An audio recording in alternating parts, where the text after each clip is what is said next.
प्रवचन हमें इंतजार था कि 10 लक्षण महापर्व प्रारंभ होने वाला है। और आज हटचंद जी कितने दिन बचे 10 लक्षण के? अब बताओ क्या न्यू कमेटी वालों, कितने दिन बचे? अरे 10 लक्षण शुरू होने में एक दिन चर्चा थी ना, अपन जब रहन सार प्रवचन करते थे तो एक दिन ये विचार चलता था कब 10 लक्षण आने वाला है। हम कभी कभी हंसाते थे आप लोगों को कि अब तो अभी तो 4 ही तारीख हुई, अभी तो 3 तारीख हुई, 10 दिन बचे, अभी 15 दिन बचे, चलता रहता था। फिर धीरे धीरे एक दिन आया कि एक दिन बचा, तो 2 दिन बचे, तो हमने कहा अभी तो 20 दिन बचे, अभी 2 ही तारीख तो है, यानी 20 दिन बचे, अभी 0 हटा के 2 दिन बोला था ना। ध्यान है जिन्होंने प्रवचन सुने होंगे डेली। और आज तो पूरा समय निकल गया। जिन्होंने उपयोग कर लिया वो समझो माला माल हो गया, और जिन्होंने उपयोग किया तो दुनिया चल रही है। समझो उपयोग करने वाला ध्यान रखना, क्योंकि 10 धर्म तो आते हैं, हर साल आते हैं, हर साल निकलते हैं। पर सीकर का इस साल का चतुर्मास, और सच में मेरा 21 साल हो गए मुझे केस लॉन्च करते हुए। पर पहला रिकॉर्ड है कि 1 घंटे में पूरे केस लॉन्च हो गए। सबसे बड़ी उपलब्धि थी। मैं सोच रहा था 2-2.5 घंटे, सब पंडित जी भी कहते थे 9:30 तो बजा ही लेंगे आप, कम से कम 9:30 तो बजेंगे, कि 2.5 घंटा तो मिनिमम से मिनिमम लगते थे। 2 घंटा तो मान लो, मान के मिनिमम से मिनिमम 2-2.25 घंटे। और विश्वास मानो, चाहे आपकी भक्ति की भावना कहो, चाहे हमारा पुण्य कहो, या मौसम प्रकृति कहो, या कुछ कहो, एहसास भी नहीं हुआ कि मैं केस लॉन्च भी कर रहा हूँ। 21 साल हो गए मुझे लगातार। 21 साल में लगा तो 2-4 साल बीच में हो सकता है गैप पड़ गया, तो ब्रह्मचारी अवस्था में अलग विषय है, पर फिर भी करते रहते बीच में। पर जो अनुकूलता अभी आज की सीकर में हुई, तो मैं तो हमेशा याद रखूंगा सीकर वालों को।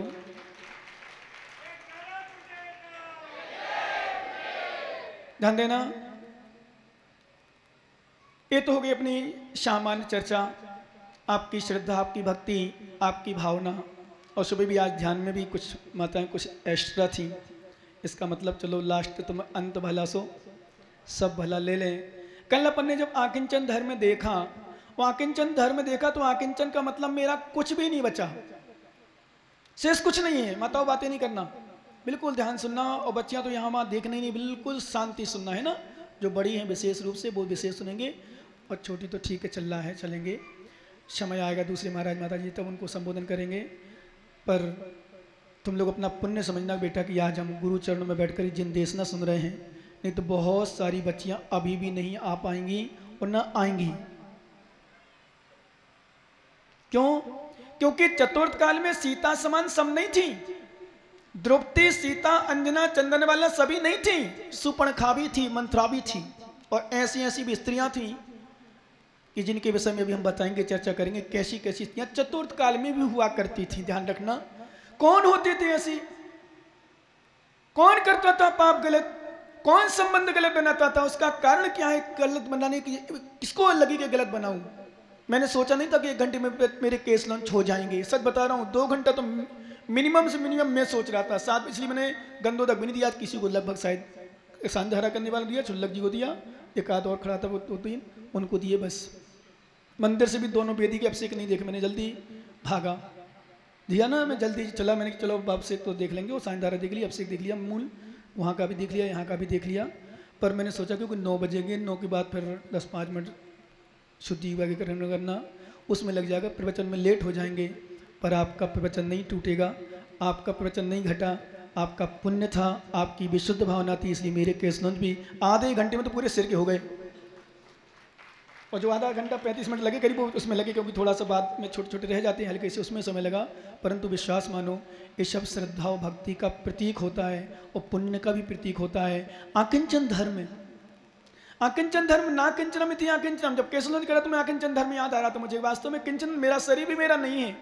जब शरीर मेरा नहीं तो केस लॉन्च में डर लगता ही नहीं। डर लगता है नमन जैसे ज्ञानी को, जिनको चिंता है शरीर की, ऑफिस की, सर्विस की, पैसे की, उनको चिंता है। उखाड़ता है 1-2 बाल, महाराज मुश्किल पड़ता है। केस लॉन्च में कोई परेशानी नहीं पड़ती, विश्वास मानो। क्यों? क्योंकि जिनको अपने कर्म निकालना है उनको केस लॉन्च करना पड़ता है, और जिनको कर्म बंद करना है वो ब्यूटी पार्लर, ब्यूटिशियन के पास जाते हैं। ध्यान रखना। इसके पास बालों की सुंदरता वो बनाते हैं, गालों की सुंदरता वो बनाते जिसको संसार में रुकना है, जिनको संसार में मिलना है, जिन्हें मुक्ति बधू चाहिए, मुक्ति बधू से रमण करना है, मुक्ति बधू का वरण करना है। विश्वास करो ज्ञानी, वो बाल और गाल को नहीं संभालते, वो अपने परिणामों को संभालते हैं, अपनी आत्मा का कल्याण कर जाते हैं। क्योंकि बाल और गाल तो अनादिकाल से संभाले, बाल और गाल तो अनादिकाल से किए संभाले, इसलिए बाल बाल मरण अनादिकाल से किया है, पर मैंने परिणामों को नहीं संभाला। नोट कर लेना ज्ञानियों, तुम्हारे बाल बिखरे हो कल्याण हो सकता है, तुम्हारे बाल बिखरे हो कल्याण हो सकता है, गाल खराब हो कल्याण खराब हो सकता है, पर परिणाम खराब हो तो कल्याण नहीं हो सकता। मोक्ष मार्ग में बाल और गाल संभालने की आवश्यकता नहीं, मोक्ष मार्ग में परिणामों को संभालने की आवश्यकता। ध्यान रखना, बच्चियां जितनी समझदार हैं, और मैं तो समझता हूं हर बच्चा हर बच्ची समझदार। बच्चों तुम लोग भी ध्यान, एक ज्ञानियों अक्षात सुनना बेटा, ध्यान से सुनना। पालन कितना करोगे, कितना करते हो वो आप जानो, पर मैं तो इतना ही कहूँगा, सुन भी लिया ध्यान से तो मैं तो कहता हूँ मेरी आज बात याद नहीं आएगी तो ठोकर लगने के बाद याद आएगी। ध्यान रखना, 100% आएगी याद। जब व्यक्ति पाप कर लेता है, पाप करते समय पता नहीं चलता मैंने कौन कौन से पाप कर लिए। ऐसे में बैठे, ऐसे नहीं मैं कह रहा हूं बिल्कुल निर्दोष सभी, और ये भी नहीं कहूँगा सभी दोषी हैं। 100% कोई ना कोई दोषी है और 100% कोई ना कोई शुद्ध है, पर शुद्ध में मिलेगी एक दो, अशुद्ध में मिलेगी अधिकांशता।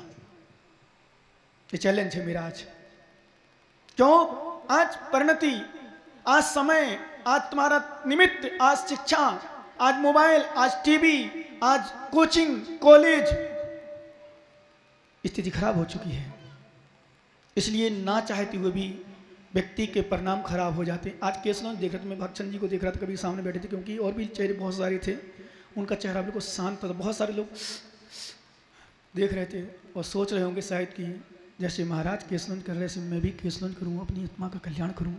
भावना बनी जाती है और शायद नमन भाव बने, थोड़े से नहीं बने, थोड़ी थोड़ी, ज़्यादा थोड़ी थोड़ी। तो इनको क्यों कहते, तुम तुम्हारी हंसी उड़ाते हैं।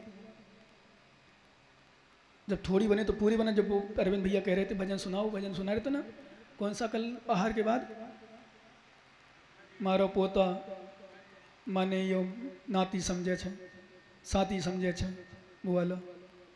तो क्यों हंस रहे थे, क्यों मजाक समझ रहे थे? मजाक कर, वो सही कह रहा था भाई। क्या कह रहे थे वो? सूर्य कल्याण क्या है? अरे नाती माती नहीं, शुरू का गुरु चरण गुरु के, मारी अर्जी सुनो जी, मातो डूबो जाऊं छो, मारी अर्जू सुनो ना तो डूबो जाऊं छो। आ जाओ ना तो उतार रहा हूं मैं, आ जाओ सकती है तो बैठी पीछे में 2 कर दूंगा इसकी, या 1 तुम्हें दे दूंगा, 1 मैं ले लूंगा। पर एक बात बताएं, मैंने कल कहा था, कल या परसों कहा था, ये पिछी ग्रहण करना सबके बस की बात नहीं है। क्या? ये हल्की जरूर है, पर हल्के लोग धारण नहीं करते, ऐसे वीर लोग धारण करते हैं। ध्यान रखना, कायर लोग ग्रहण नहीं कर सकते। इसके लिए पुण्य चाहिए, पुण्य, तीव्र पुण्य। सुनो बेटियों, सभी जितनी बच्चियां हो और जितनी आती हैं धीरे धीरे आगे भेजते जाना, क्योंकि अभी तो हमारा शुरू, अभी तो आकिंचन धर्म चलना है थोड़ा सा, फिर ब्रह्मचर्य चलेगा, फिर कितना होगा ये आवाज जानो मुझे नहीं कह सकता हूं। ध्यान से सुनना, सभी लोग ध्यान सुनना, क्योंकि शायद आपने प्रवचन लाइफ में बहुत सुने होंगे, बहुत जीवन में सुने होंगे। ध्यान देना भैया, बातें बिल्कुल नहीं करना, पीछे वाली बातें नहीं करना। ये मत समझना महाराज देख नहीं रहे, हम सबको देख रहे कौन कहाँ बैठा है ना। तो ध्यान सुनना बिल्कुल, मैं कह रहा हूँ जैसे ध्यान में 1.25 घंटा निकल जाता था, ऐसी गारंटी 2 घंटा पता नहीं चले कहाँ निकल गए, बस ध्यान भर दोगे। और बच्चों बिल्कुल बात नहीं करना बेटा, बिल्कुल मौन ले लो। बोले हमारे जब तक यहाँ बैठे तब तक मौन बोलो, जब तक हम यहाँ बैठे हैं। चलो बोलो पांडे, बोल क्या नहीं, जब तक यहाँ बैठे तब तक मौन, हाँ तब तक मौन, ठीक, बहुत अच्छे बच्चे हैं। चलो अब नहीं बोलना, किसी बात नहीं करना है। हाँ, अकिंचन मतलब मेरा कुछ नहीं है, मेरा शरीर मेरा नहीं है, मेरा धन मेरा नहीं है, मेरा मकान मेरे नहीं है। ध्यान रखना, मेरा कुछ भी नहीं है। अब मेरा जब कुछ नहीं बचा तो मैं क्या करूं? तो ब्रह्मचर्य तो अपनी आ गया। ब्रह्मचर्य का मतलब सिर्फ पति पत्नी से दूर हो जाना, इसका नाम ब्रह्मचर्य नहीं है। ब्रह्मचर्य का अर्थ मात्र काम भोग छोड़ देना, इसका नाम ब्रह्मचर्य नहीं है। ध्यान रखना, क्योंकि ये वृत्ति तो मनुष्य की वृत्ति है ही नहीं, ये तो पशु की वृत्ति है। और आगम में लिखा है जो मात्र काम की पूर्ति के लिए काम सेवन करता है वो पशु से बदतर है। क्या? काम की पूर्ति के लिए जो काम की पूर्ति करता है। इसलिए मैं कहता हूं कई बार जो शादीशुदा नहीं है, अनमैरिड हैं, यदि वो गलत काम करते समझ लो मैंने अपना अपना स्वयं का घात स्वयं के लिए कर लिया। ध्यान देना, जितने बेटा बेटी बैठे हो, जितने बच्चे बैठे हों, यदि तुमने गलत संबंध किसी से बना लिए हैं, समझ लो मैं अपने आप को मैंने खोखला बना दिया है, मैंने अपनी घात कर दिया, मैंने अपनी जाति का, अपने शरीर का, अपने कुल का, अपने परिवार का, अपने धर्म का नाश कर दिया है। मुझसे बड़ा पापी दुरात्मा कोई नहीं है। और ध्यान रखना बेटा बेटियों, तुम्हारे लिए विशेष कहूंगा, यदि तुमने गलत संबंध बना लिए हैं तो तुमने अपने साथ ऐसा कर्म किया है जो अंतिम समय जब 60-70 साल की उम्र आएगी, 76 साल की बाद उम्र आएगी, तब एहसास होगा। अभी क्योंकि पाप हमें याद रहते हैं, हम कौन कौन से पाप कर चुके, कौन सी क्रियाएं कर चुके। ये पाप की क्रिया और धर्म की क्रिया लगभग बहुत सारी याद रहती है हमें। देखो मनीष ने भी, पंडित जी ने 2 बार बोले कुर्सियां रखी, यहाँ कोई नहीं सुन रहा है। राजू वगैरह घूमते रहते, वो देखो जेब में हाथ डाला है, नाश्ता करने चल जाए, कुर्सी रखी उठा के नहीं रखवा सकता। देख ज्ञानी इकट्ठी रखी कुर्सी, अरे इस साइड पुरुषों में जो खड़े हैं लोग, अरे तो महिलाओं के समय है, वो महिलाओं का स्थान है। वो साइड कमेटी वालों का हाथ साथ ही है शायद, अरे उस साइड भाई देख पड़ी यहाँ रखी इकट्ठी एक साथ, वो नहीं सुनेगा, गुटखा खा ले बस। चलो छोड़ो, सुनो ध्यान से, ध्यान सुनना भैया सभी लोग सुनो। वहां मत देखो, वहां तो हमें देखने दो। ये ज्ञानियों, वो दिख नहीं रही उसको कुर्सी कहाँ रखी। देख सुमित, एक कुर्सी रखी ना, उठा, वो तो ज्ञानी है। सुनो ध्यान से बच्चियों, ध्यान सुनना। आगे साइड आ जाओ तुम लोग, पीछे वाली आगे जाओ, चेहरा दिखना चाहिए। ओ बच्चे चश्मा वाली बेटे आगे जाओ सब, उठ के आओ जल्दी जल्दी। अभी तुमने शुरू, आगे हाँ, लाइन बड़ी खूब सारी, उठो ना सब चारों पांचों। हाँ ये चश्मा सब उठाओ, चश्मा जितनी चश्मा, बिना चश्मा बैठ जाओ वहाँ, क्योंकि चश्मा लगाएंगे तो हमें आंखें नहीं दिखेंगी तुम्हारी। बैठ जाओ ऐसे ऐसे। कहाँ थे अपन, कहाँ थे? चश्मा वाली में नहीं चले गए तुम लोग? तुम लोग कहीं नहीं जाना, हमें जाने दो, क्योंकि आज हमारा विषय ऐसा है। हमने क्यों निवेदन किया, सबको क्यों बुलाया? इतनी सारी सुनेंगी ना, तो इतना तो दावा के साथ कह रहा हूं, 2-4 तो सुधरेंगी, पक्का मान के चलो। क्योंकि अभी तो हमने विषय शुरू नहीं किया, आप खुद कहोगे हमारा सही बुलाया मैंने।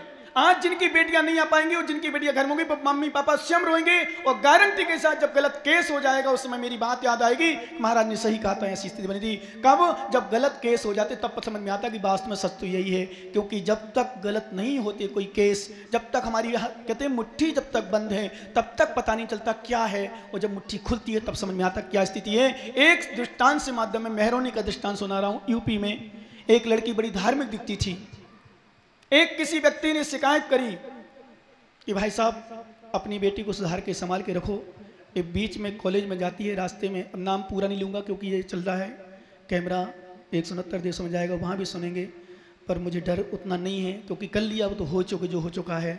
विश्वास मानो, लोग ने कहा तो मालूम कि मम्मी पापा क्या कहते थे। ध्यान रखो माताओं, यदि तुम्हारे परिवार में, तुम्हारे अगल बगल वाले पड़ोसी तुम्हारी लड़की के विषय में कोई शिकायत करते हैं तो उस पर गौर किया करो। पर तुम इतनी खतरनाक हो, इतनी गंदी हो कि यदि हम भी शिकायत करें ना, तो मालूम लड़की को जाके शिकायत करते थे, पापा से कहे बेटा मोबाइल से बात करी थी, ध्यान रखना, तो मालूम क्या कि बेटा तू कर रही थी महाराज जैसा कह रहे थे, अरे तूने महाराज का नाम क्यों लिया? महाराज पास आना बंद कर दिया, उस दिन से कभी नहीं आई महाराज के बाद। इतने खतरनाक लोग हैं, क्या करें, स्थिति खराब है। तो मेरा क्या जा रहा, हम लोग तो सुधारते नहीं हैं, बोलते हैं मान जाओ तो ठीक, शिकायत की नहीं माने परिवार के लोग, जाने दिया, बीच रास्ते में उतरती थी, मिलती थी, घूमती थी, पर उसी गाड़ी में बस में बैठ के आ जाती थी। सच बताऊं, ये स्थिति बनी। एक दिन वो आया, भाग गई, और किसके साथ भागी? जहां काटना, खाना, पीना जिसका धर्म ही है। समझ गए आप लोग? बोलो ना, समझे नहीं समझे? नहीं समझो तो बताऊं, डायरेक्ट बता दूं, डर नहीं मुझे कोई। समझ गए? बस बोलो नहीं, समझ जाओ, समझ गए ना? अब विचार करना, विश्वास करना। फिर जब उसकी तलाशी ली गई, मालूम चला गया तो अंदर वाले कपड़ों में 2-2, 3-3 सिम पाई गई, मोबाइल पाया गया। तब पता चला क्या स्थिति थी। फिर याद आई कि उस व्यक्ति ने बोला था हमने संभाल के रखा, आज स्थिति है। विश्वास मानो खूब प्रयास किया, लेकिन वो वापस नहीं आई, क्योंकि एक बार जाने के बाद मुश्किल पड़ता वहाँ से, क्योंकि वहाँ तो बिल्कुल, फिर एक बार दूसरी जाति में चली जा तो फिर भी सोच ले, आने वाला सोच ले, जाने वाला सोच ले। बेटियों ध्यान रखना, अभी विषय नहीं कर रहा हूँ शुरू, अभी तो मैं माहौल बना रहा हूँ मात्र, अभी तो मात्र भी शुरू होना है, क्योंकि आकिंचन मतलब कुछ नहीं है मेरा। कहाँ मैं जा रहा हूँ, क्या कर रहा हूँ, किसको देख रहा हूँ, किसको मुझे देखना चाहिए, मैं कितना क्या क्या कर बैठता हूँ। ध्यान रखना विशेष रूप से आज पता नहीं चलता, विपाक के आज बहुत सारे लोग मेरे पास आते हैं, बोले महाराज कोई परेशान दुकान से है, कोई धन से है, कोई व्यापार से है, कोई बीमारी से है, कोई पत्नी से है, कोई बच्चों से है, कोई कैसे कैसी बीमारियों से ग्रसित है। क्यों बेटे कि ये थे कर्म तुमने अनजान अवस्था में या ज्ञान अवस्था में भी समझाने वाला मिला था, पर तुम माने नहीं थे, उसका फल आज भोगना पड़ रहा है। क्या आज भोगना पड़ रहा है, ध्यान रखना। क्योंकि कर्म एक इतना अच्छा ईमानदार न्यायाधीश है, एक वर्तमान के कोर्ट। ध्यान रखना बच्चियों, सभी लोग ध्यान, सभी लोग ध्यान से सुनना। एक क्यों उठ रही बैठ रही बीच में, बिल्कुल नहीं, हमें सब दिख रहा है, पिलर के पीछे बैठी पर हमें दिख रही है, हमारी आंखें यहाँ भी लगी हैं। ये मत सोचो हम तुम्हें नहीं देख रहे, तुम्हें लब नहीं दिख रही, तुम हम चला करके तुम्हें नहीं देख रहे, ये तुम कहां देख रही। बस देखना है, बल्कि कुछ नहीं करना, कुछ सुधार नहीं करना, कोई नियम नहीं लेना। मेरा सूत्र ले लेना अभी से, be can make understood all but not improve. English जानते हो ठीक, नहीं तो हिंदी में समझ लो। माँ को काम समझावो, समझ जाओ तो ठीक है, नहीं थाकी थे जानो, वो यहाँ की परिभाषा समझ लो। हमारा काम समझावो, समझ जाओ तो ठीक है, नहीं तो तुम्हारी तुम जानो। मेरा कोई तुम्हारा रिश्ता नहीं है, मेरे कोई तुम बेटा बेटी नहीं लगते, मेरे कोई रिश्तेदार में नहीं लगते, कोई भांजा भांजी नहीं लगती। मेरा उद्देश्य तो सिर्फ और सिर्फ संबोधन कि सुधर जाओ, बस इतना ही जरूर है कि 2 घंटा मैं प्रवचन करता हूँ और 2-4 लोग सुधर जाते हैं तो मैं अपनी मेहनत को सफल और सार्थक मान लेता हूँ। बस इतना सार्थक मानता हूँ, ध्यान रखना। बाकी वो मेरा उद्देश्य कुछ नहीं है, तो ध्यान देना। पहले नंबर अपन उत्तम ब्रह्मचर्य धर्म पर चलें। आकिंचन धर्म तो विषय शुरू कर देंगे ना, तो 15-20 मिनट आधे घंटे उसमें निकल जाएगा। अपन ने बहुत से लिया, त्याग त्याग त्याग, फिर त्याग दान की बात करेंगे। आज तो ही विकल्प आएगा, जब देखो महाराज दान, फिर देखो त्याग, तो इसलिए अभी विषय अब छोड़ दो उसको, आकिंचन को। अब तो मात्र उत्तम ब्रह्मचर्य क्या है, पहले उत्तम ब्रह्मचर्य देखें कि क्या है उत्तम ब्रह्मचर्य, किसे कहते हैं, किसे होता है, कैसे होता है। तो आचार्य कुंदकुंज स्वामी ने वार्षाणुपेक्षा ग्रंथराज में उत्तम ब्रह्मचर्य की जब परिभाषा दी तो उन्होंने क्या लिखा मालूम, सगम पेक्षंतो इत्थीणम तासुमयदुरदी भावम सोवम विचेर भावम खलु दुध्रम सकदुम धारदुम। आचार्य कुंदकुंज स्वामी, नमोस्तु कर लो एक बार, क्योंकि एक बात नोट कर लेना भैया, वो इंसान वीर कहलाते हैं। ध्यान सुना सभी, आवाज आ रही है पीछे भैया, वो इंसान, नीरज जी आवाज समझ में आ रही, वो इंसान वीर है, उसे वीर कहा है जो अपनी दोनों भुजाओं से समुद्र को पार कर दे। बच्चियों सुनना ध्यान से प्लीज, कहीं मत देना ध्यान, बिल्कुल मोबाइल लाए तो मोबाइल को बिल्कुल बंद कर दो, और ज्यादा हो तो मैसेज कर दो प्लीज, मैं बाद में बात करूंगी।